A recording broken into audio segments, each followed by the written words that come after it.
What's the good word? It's your boy DKB here. So it's officially time. We need to make the move on the offensive side of the ball and promote Jeremy Ruckert to the tight end 2 position, which it's a pleasant surprise to me, right? We talked about this a couple of different times. I was one who actually thought that he'd probably see this by, I guess the midway point of the season. But nonetheless, it's a little bit of what CJ Uzomah hasn't done, and a lot of what Jeremy Ruckert has done. And obviously, I'm factoring in the previous year for CJ as well into the calculations here. But it just feels like this is one of those simplistic moves to improve the offense immediately that can be made. And coming off that Cowboys game, the New York Jets coaching staff should be looking at every opportunity to do just that, especially given the preseason that Jeremy Ruckert has had. And during his limited snaps, the amount of success we've seen from him so far. So what will go into this kind of conversation, right?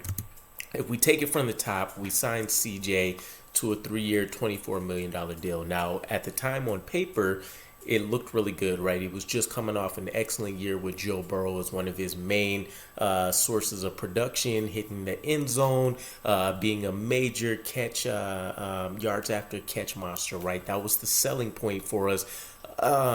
Even for those that didn't love the contract but liked the player, he should be able to find a way to dominate within this offense as built on guys that can exceed in creating opportunities after the catch. CJ Uzomah, when we take a step back, was always a guy that didn't wow you in any way outside of, to me, his ability to go out there and force some missed tackles and pick up some extra yardage. But he's not overly fast. He's not overly quick. He doesn't have, short yardage, elite movement skills.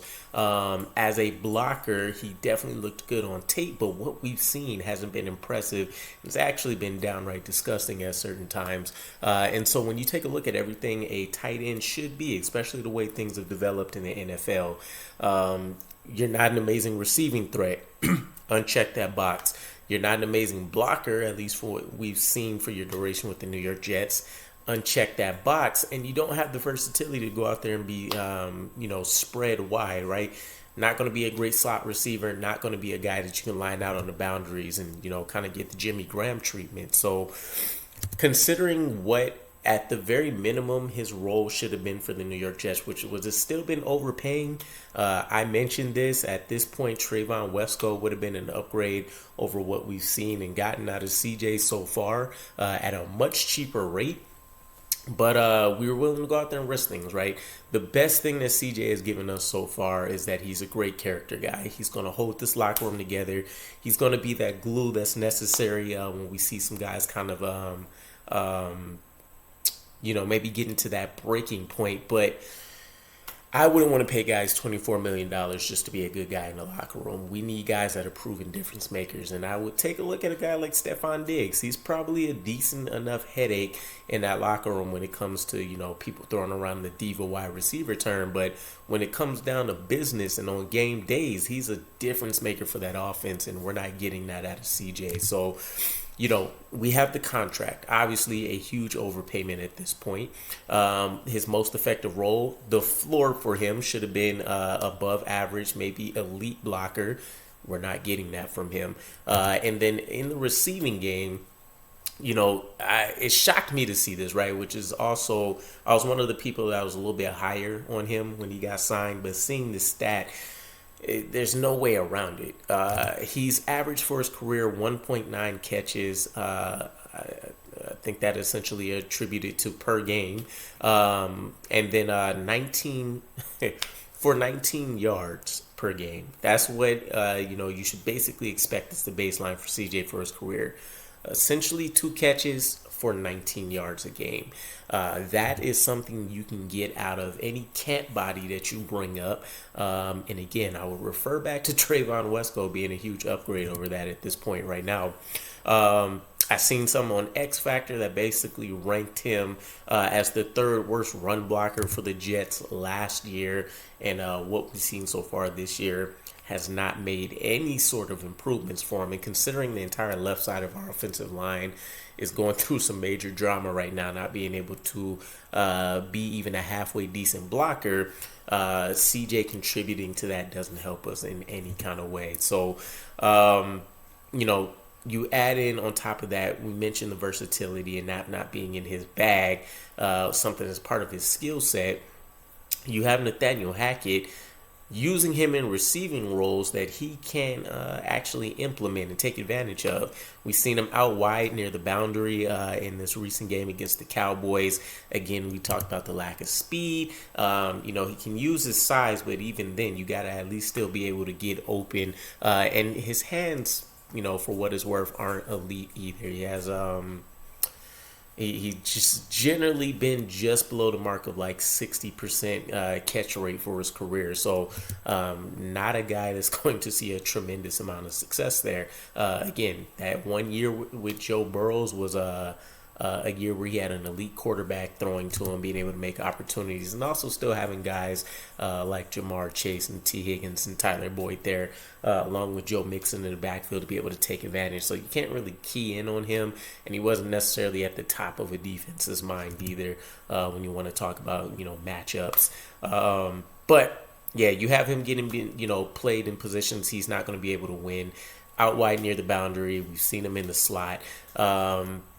Speaking to him not being an overly effective route runner whatsoever, a lot of those opportunities you saw with him in the Bengals and whatever we were able to, manufacture last year was just that. Manufactured touches. You have to find a way to kind of scheme him open, especially for our offense where we don't have an elite quarterback anymore at the moment. So working with Zach Wilson within his skill set and what he can do, and we've seen him connect for, a couple of decent plays. Things are going to have to change with how he's being implemented. But considering my argument and me wanting to downgrade him to tight end 3 to open up snaps for players that actually need it, because another, consequence of this lack of production we've seen out of him is that he's stealing opportunities from other players. Our biggest problem right now is that we paid Mecole Hardman $10 million a year, and we can't get him to see the field, right? We've had some, excuses out there, and I'll call it whatever. The context doesn't necessarily matter. You're paying a guy like one of your better receivers on the roster. He needs to be able to go out there and see the field. So you're stealing snaps from guys like Mecole Hardman. You're stealing snaps from guys like Randall Cobb. You're stealing snaps from the one I want to promote, Jeremy Ruckert. And to top it all off, CJ hasn't even got a target in 2023 yet. So not only have you been terrible at blocking, you haven't even been able to do a decent enough a job to get a look from a guy like Zach Wilson. His best chance, Cowboys, he had almost no shot to realistically scan and throw. But week 1, there was no excuse. And so, we've seen him take 45 snaps through 2 games. It's not a huge lion's share, obviously, with us having Tyler Conklin. But compared to Jeremy Ruckert, who's only had 23 snaps in those games, I would definitely love to see those numbers swap.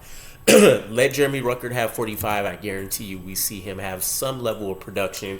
And at least with Jeremy Ruckert's tape, we've actually seen him go out there and dominate. There was the key Breece Hall block on the 83-yard run that he had in week 1, and we've seen him be able to take advantage of some of his other matchups, especially if he ends up lining up against a cornerback or a safety, or he's getting a free look at whoever's at the second level of the field.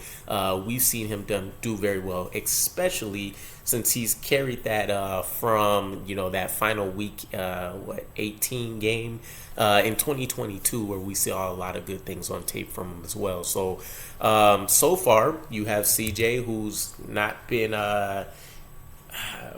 from my recollection so far, he hasn't been a part of any huge or really positive plays for this New York Jets team through 2 weeks. And then you have Jeremy Ruckert, who has been a part of almost every big play that the New York Jets have, been liable for through 2 weeks. So you know, don't take my word for it. Go check out the tape. You know, leave it up to you guys to decide. But let me know what you think.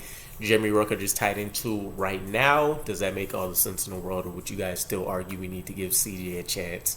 And I'll catch you guys again. Peace.